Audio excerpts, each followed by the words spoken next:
What's up, Broncos country? Welcome back to the Broncos Podcast Network and YouTube for the latest episode of Broncos Now. As always, I'm your host, Sydney Jones. And coming up on today's episode, Broncos lead writer Eric Delala joins the show. We'll discuss more of the moves the team has made during free agency and look ahead to the annual league meeting. All that and more coming up.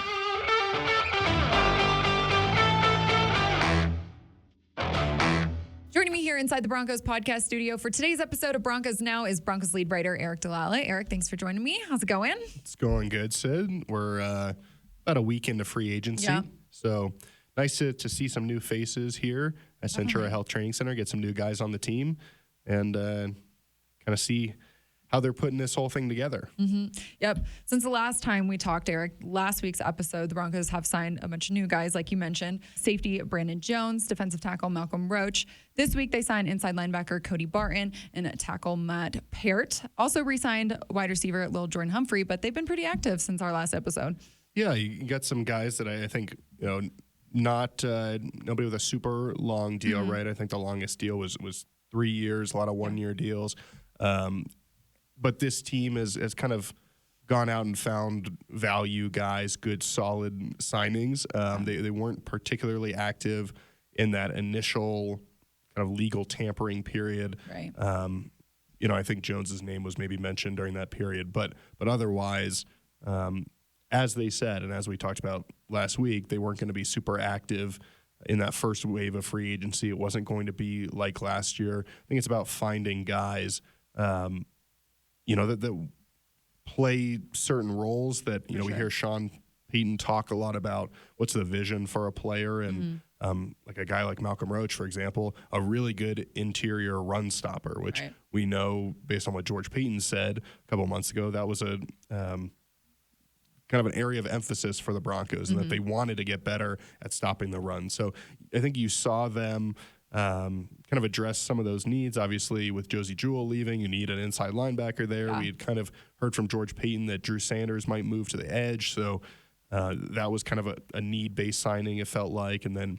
you look at the most recent signing with Peart, a swing tackle that can play in both spots. His career with New York, he kind of did a little bit of both, did both in college. You saw Cam Fleming, he became a free agent. So, again, that becomes a need there.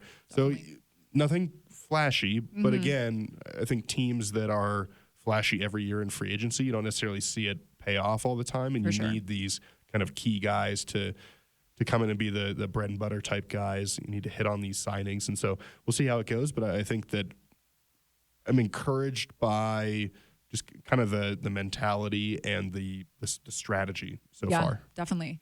Eric, I want to highlight and look at some of those guys a little bit more. We'll start with Brandon Jones. As you mentioned, 3-year deal, the longest deal that was signed in free agency so far. What do you think we're adding with him in the secondary? Yeah, he's a guy that, has some experience, obviously, back there. He's kind of that rangy player that replaces Justin Simmons. I think I saw a stat from week 12 on. He gave up a really low passer rating, had a couple of interceptions. So a guy back there that, again, you want to find these players in free agency who maybe, we talk about ascending players sometimes, Sid, who just need more of an opportunity. And he has some experience. We'll have to see kind of how it all works out back there at safety. Obviously, P.J. Locke's back. Caden Stearns coming back from an injury. Some young guys in Delarian Turner-Yell, J.L. Skinner. So we'll have to see kind of who ends up as that duo back there. But here's a guy that's a veteran. I believe a third-round pick, has that kind of draft pedigree day two. And I think can just step in if that's what the Broncos decide, step in and be an immediate contributor there on the back end, give you that veteran presence. So, definitely. As I look at him, that's kind of what stands out to me. And he's very familiar with some of the other guys in the secondary, too. Obviously, P.J. Locke and Caden Stearns, they all went to Texas together. So should be an easy transition for them. Yeah, we've got a lot of Texas guys now. A lot of Oklahoma guys. So That's nice true. little rivalry there in the locker room, I'm sure. I'm sure as well. Another Texas guy that we added, Malcolm Roach. Eric, I know he's super excited to be reuniting with head coach Sean Payton here. He said that after he was signed last week. How is he going to help boost this defensive line? Yeah, I mean, again, I think it's that run defense mainly. And the Broncos just, not for lack of effort, obviously, but it didn't work at times from a run defense standpoint. This is a guy that I believe was near the top of the league just in terms of that run stop rate in terms of an interior defensive lineman across the league. And so what that means is you look at, okay, how many runs are there where this guy had a chance at making a play, and how often was he able to do that? How many stops did he have that essentially, blew up an opponent's run play? And he was active there. Again, a guy that Sean Payton knows, and I think anytime you see Sean Payton bring in a former Saints player, I know there's a lot of talk about how many there are, but I think it's telling which guys he does choose to bring, because he knows what they're all about. He knows how he wants to build this roster. What they're capable of. I think last year, if there was an area where, maybe the Broncos could have been a little bit more stout on the defensive line, we saw them throughout the season kind of play with different fronts, trying to be better against the run. And so to have a guy like this, and you have Zach Allen, DJ Jones is on the roster, you just have more bulk there. And again, you talk about, okay, Mike Purcell's a free agent now. Right. Does Malcolm Roach kind of step in, fill that void there, that role for the Broncos? So it's all about finding people that can fill specific roles. It doesn't always have to be a star player, but I think especially with Malcolm Roach, you saw people on Twitter kind of being like, "Oh, this is an underrated signing." Definitely. Excited to see the Broncos add some bulk up front. And so we've talked before, kind of when you look at the draft, one of the areas of need maybe, or maybe could be an exciting place for the Broncos to target, could have been that interior defensive line. And that doesn't mean that they don't go that way now, but you give yourself more flexibility, and that's what I think free agency is all about. Definitely. Yeah, Eric, you mentioned the draft. I know you just wrote an article on DenverBroncos.com, mock draft roundup. So what are some of the national analysts saying that the Broncos could go with at pick 12? Yeah. Well, you look at Daniel Jeremiah, who's obviously really well respected. He's got 4 quarterbacks off the board by the time the Broncos pick at 12, kind of the top 3, and then J.J. McCarthy off as well. And so he's got the Broncos going with Brock Bowers from Georgia. And, he sees Sean Payton be able to use Brock Bowers in a really unique way. I think that's kind of a consistent theme, that if he was here in Denver, Sean Payton would be able to use him in that kind of joker role. So that's one.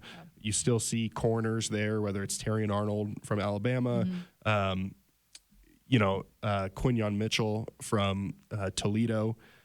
Those are 2 guys that are going to be mentioned in this conversation. I wonder if, typically Sean Payton has not traded down as much in his career, but if you were to trade down, maybe that's a guy you could get a little bit later. And again, if you take him at 12, good football player. And then, as I'm sure many people are wondering, what the Broncos are going to do at the quarterback position. They have not signed a quarterback yet in free agency. Obviously, have Jarrett Stidham, Ben DiNucci on the roster. And so naturally, these mock drafts project quarterback a decent amount. And right now, we kind of had like the J.J. McCarthy phase where people projected that a lot. He's been kind of tied to the Vikings a little bit recently, especially they just made that trade. It feels like they have ammo to move up. So he's kind of maybe being viewed as a top 5, top 7 pick, that the Vikings are going to go up and get him. But now Bo Nix is kind of being tied to the Broncos in these mock drafts. And again, who knows what's going to happen? Who knows we have no idea what the Broncos think, what the Vikings think, any of that. But in these mock drafts, Bo Nix is currently kind of being linked to Denver, and just in terms of being a really fast processor. One of the kind of these mock draft experts, I think it might have been Mel Kiper, said, maybe Sean Payton sees a little bit of Drew Brees in Bo Nix. Not positive. I don't want to tie it to Mel because I'm not positive that's who said it, but but that's kind of the sentiment there. And so it'll be interesting to see what happens. As we get closer, maybe maybe it changes a little bit, but like we're getting to the point where free agency is going to be done and you're adding kind of some minor signings. And now it's more about, okay, well, is a team going to change its positioning in the draft? Otherwise, it's just, it's rumors. And so, we've got a month to go, so it's going to feel like a long time until we get there. It always quickly approaches, though. That's true. But, it got to change your mock draft a little bit, I think, just to get clicks. So we'll see if anybody else gets linked to Denver here over the next month or so. That's what makes this time period so fun, though, because you never know what's going to happen. A lot of guessing. A lot of guessing. Yeah. it's fun. And it's also like, okay, I want to know who the Broncos pick already. I know. I'm the same way. Well, Eric, we're hitting the road to head down to Florida next week for the annual league meeting. Excited about that. What are you most looking forward to? Yeah, typically we get to hear from some Broncos executives, decision makers. So that's always exciting to hear what they have to say, kind of the end of season update and now this update as well. So it's always good, I think, for the fans to get a chance to hear from those people. But then also, it's just this is where the rule changes start to be discussed. And so whether it's this fourth down proposal with onside kick or another one, it's always a little bit interesting to hear kind of, which direction are people leaning? Will a major rule change be passed ahead of the 2024 season? It's exciting. And then the commissioner typically speaks. And so to be able to hear from him just kind of on some league-wide issues and topics, it's also really insightful. So it'll be nice. We get to, it hasn't snowed here in like the last 3 days, Sid. So we've been lucky from that regard, but it'd be nice to go down to sunny Orlando and should be warm. And maybe we'll see Mickey Mouse or something. Let's go to Disney. Why not? Could be fun. It would be fun. Yep. Well, Broncos Country, make sure to follow our coverage down there in Orlando by staying up to date on the Denver Broncos social media channels and at denverbroncos.com. Well, Eric, appreciate you joining the show today. You got it, Sid. Well, that's going to do it for today's episode of Broncos Now. Broncos Country, thanks so much for tuning in. I'll meet you right back here on the Broncos Podcast Network and YouTube next week for another episode. I will see you all then.